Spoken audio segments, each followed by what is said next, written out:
आज की इस वीडियो में हम बात करने वाले हैं कक्षा 10 के हिंदी पाठ्यक्रम में, जो कि बी पाठ्यक्रम की मैं बात कर रहा हूं, उसमें जो अलंकार शीर्षक इस बार सम्मिलित किया गया है उसके बारे में। सीधे अलंकार की परिभाषा में आते हैं। जैसा कि मैंने बोर्ड में लिखा है, परिभाषा है अलंकरोति इति अलंकारः, जो कि अलंकरण का कार्य करे, दूसरे को सजाने का, दूसरे को संवारने का, दूसरे की शोभा बढ़ाने का जो काम करे वो अलंकार कहलाता है।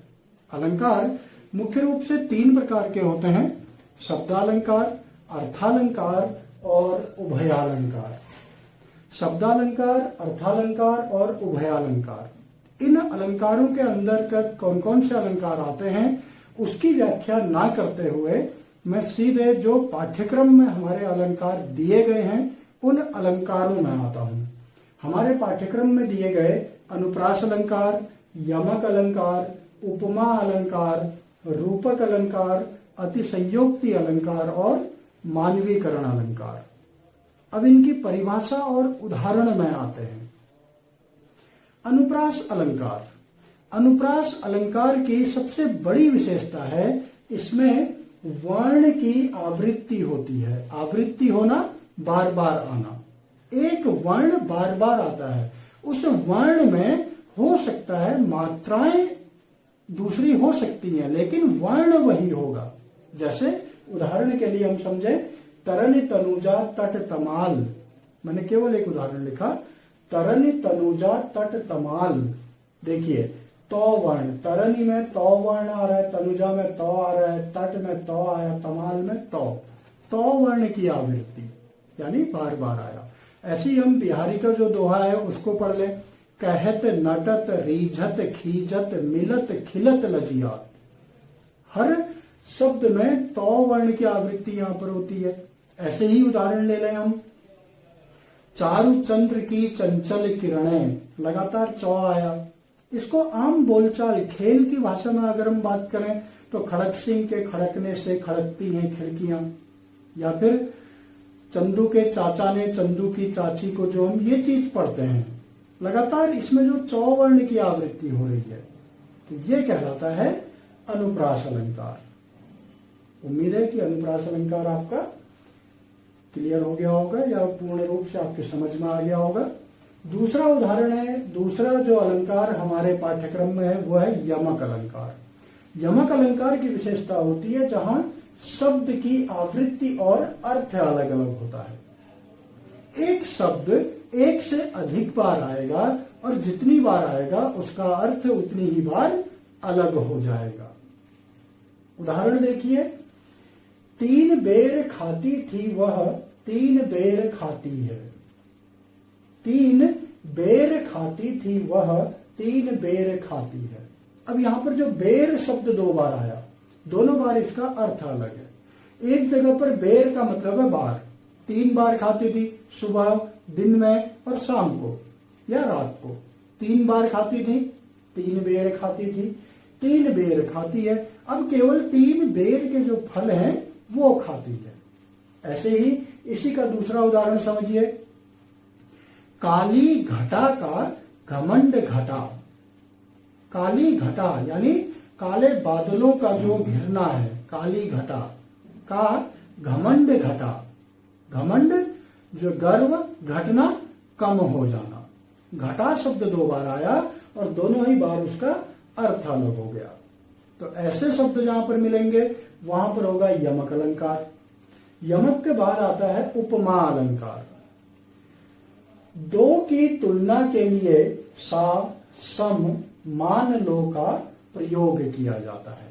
यह उपमा अलंकार की विशेषता है कि जैसे उदाहरण दिया, चंद्र सा मुख। जो मुख है वो चंद्रमा के समान है, सा समान। ऐसे ही सम या मान लो। प्रातः काल सवेरा हुआ मानो खरगोश की जैसी लाल आंखों वाला। अब देखिए यहां पर क्या, सुबह प्रातः काल की लालिमा को किसके समान बता दिया गया? खरगोश की लाल आंखों की तरह। तो ऐसे जहां पर चीजों की आपस में तुलना की जाएगी और उस तुलना के लिए सा सम मान लो का प्रयोग होगा, ये होगी उपमा अलंकार में। इसके बाद अगला अलंकार हमारा आता है रूपक अलंकार। रूपक अलंकार में भी दो चीजें होंगी, जैसे यहां पर चंद्र और मुख था, दो चीजें हैं, लेकिन दोनों के बीच में एक चीज आई है, सा सम मान लो, ये इनमें से कोई ना कोई एक शब्द आएगा। लेकिन रूपक अलंकार में क्या होता है, केवल ये जो बीच का शब्द है ये गायब रहता है, इसकी वजह से पता ही नहीं चल पाता दोनों में से बात किसकी की जा रही है। उदाहरण देखिए इसका, जैसे चरण कमल, कंफर्म ही नहीं है, चरण की बात हो रही है कि कमल की बात हो रही है। कमल के चरण नहीं हो सकते और चरण जो है कमल नहीं हो सकते, लेकिन दोनों के बीच ये पता नहीं है चरण कमल में कि बात किसकी हो रही है। ऐसे ही दूसरा उदाहरण इसमें, मैया मैं तो चंद्र खिलौना ले हूं, श्री कृष्ण के बचपन की बात की जा रही है। अपनी मां से कृष्ण कह रहे हैं कि मैया मैं तो चंद्र खिलौना ले हूं। अब चंद्रमा को ही खिलौने के रूप में लेना है या फिर खिलौना इतना सुंदर चाहिए जो कि चंद्रमा के समान हो, क्लियर नहीं हो रहा है। ऐसी जगह पर होता है रूपक अलंकार। रूपक अलंकार के बाद हम आते हैं अतिशयोक्ति अलंकार में। अतिशयोक्ति, जहां पर बात तो छोटी हो लेकिन वो बड़ा चढ़ा करके ऐसी बोल दी जाए जिसपे विश्वास करना थोड़ा मुश्किल हो जाए। उदाहरण है, राणा की पुतली फिरी नहीं कि तब तक चेतक मुड़ जाता था। अब सोच के देखो, ये मान लिया घोड़ा है, घोड़े के ऊपर राणा महाराणा प्रताप बैठे हुए हैं चेतक के ऊपर। अब राणा को मान लिया अपने लेफ्ट घूमना था या राइट घूमना था, राणा केवल अपनी आंख की पुतली घुमाते हैं और चेतक उस साइड को मुड़ जाता था। इतनी खतरनाक ट्यूनिंग, इतनी बात बड़ा चढ़ा के। ऐसे ही दूसरा उदाहरण है, घोड़ा बड़ा तेजी से सामने आया नाला, कैसे करे घोड़ा पार, राणा ने सोचा इस पार, तब तक घोड़ा था उस पार। केवल सोचने तक राणा सोच रहे हैं कि मैं इस नाले को पार कैसे करूं, तब तक चेतक समझ गया कि राणा महाराणा प्रताप क्या चाहते हैं और चेतक ने वो नाला पार कर दिया। अतिशयोक्ति अलंकार।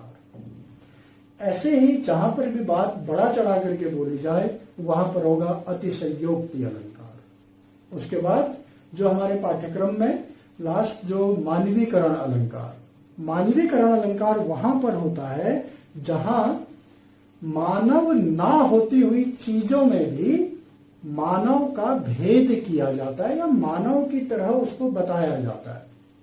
कैसे, इसका उदाहरण समझो। बीती विभावरी जागरी अंबर पनघट में डुबो रही, एक उदाहरण ये है इसका। ऐसे ही सिंपल जो हम अपने जीवन में देखते हैं उसको समझ लेते हैं। हम कई बार आसमान में उमड़ते घमड़ते बादलों को देखते हैं, उन बादलों का जो आकार हमें दिखाई देता है, कभी ऐसा लगता है कि एक सेना पूरी खड़ी है या फिर एक व्यक्ति तलवार लेके खड़ा है दूसरे को मारने के लिए तैयार है। वो बादल कोई इंसान नहीं है, हमने क्या किया, उसको अपनी कल्पना शक्ति में एक मानव के तौर पर सामने ले आए। तो ऐसे जहां पर चीजें होंगी, फूल, जो कोई एक फूल खिलाओ, उस फूल को हम कह दें कि बिल्कुल किसी के मुख के समान ये फूल खिला हुआ है, वो फूल मुख नहीं था, हमने उसको मुख से तैयार कर दिया चीजों को। तो मानवीकरण अलंकार, उसमें जिसमें प्राण ना हो उसको भी हम प्राणवान मान लें। अब ऐसे तमाम उदाहरण हमारी पाठ्यपुस्तक में देखने को मिलेंगे। तो मुझे उम्मीद है कि आपको इन उदाहरणों और इस वीडियो के माध्यम से अलंकार को समझने में जरूर मदद मिलेगी।